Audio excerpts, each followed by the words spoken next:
Si les caisses des bouteilles livrées par Motte Cordonnier étaient empilées, la hauteur aurait 178 fois celle du Mont Blanc. René Motte est issu d'une famille de brasseurs, et il veut continuer dans la branche familiale. Le XIXe siècle est une époque charnière pour les industries agroalimentaires. Pasteur a fait avancer les choses grâce à ses travaux sur la fermentation des levures à basse température et aussi grâce à l'invention du froid artificiel, ce qui permet une production étalée sur toute l'année.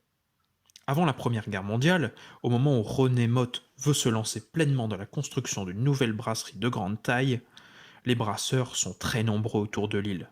On en compte 2500, même si la plupart sont des brasseries artisanales et ont donc une influence limitée. Mais René Motte est décidé et se lance. Il lui faut de l'argent, il va donc réunir des capitaux. Il lui faut un endroit pour construire l'usine de ses rêves. Pas de problème pour lui, il achète un terrain de 8 hectares à Armentières. Mais il lui faut aussi de l'eau pour faire fonctionner les machines. Son usine est construite sur les bords de la Lys, ce qui lui permettra aussi d'acheminer les matières premières nécessaires à la confection des bières.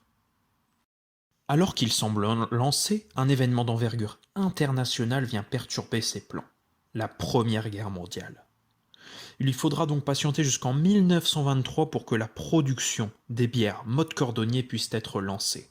Et cela dans une usine flambant neuve, dans une architecture remarquable réalisée par Marcel Fauré. Le décor extérieur où figure en immense le nom de la marque et l'étoile du brasseur dont les 4 branches symbolisent les éléments nécessaires à fabriquer la bière, c'est-à-dire l'eau, le feu, l'air, la terre.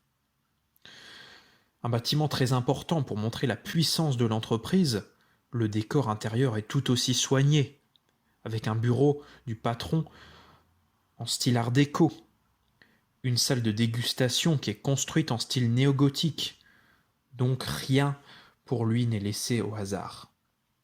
Et René Motte ne s'est pas trompé.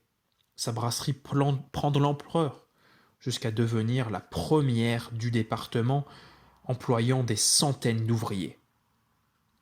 La bière est devenue un symbole du patrimoine du Nord dont Motte Cordonnier semble avoir été une des principales têtes de proue. Et pour rendre hommage à René Motte et à son industrie, quoi de mieux que de déguster ses bières? C'est ce qui a été rendu possible tout récemment par ses descendants qui ont recréé une bière qui porte son nom.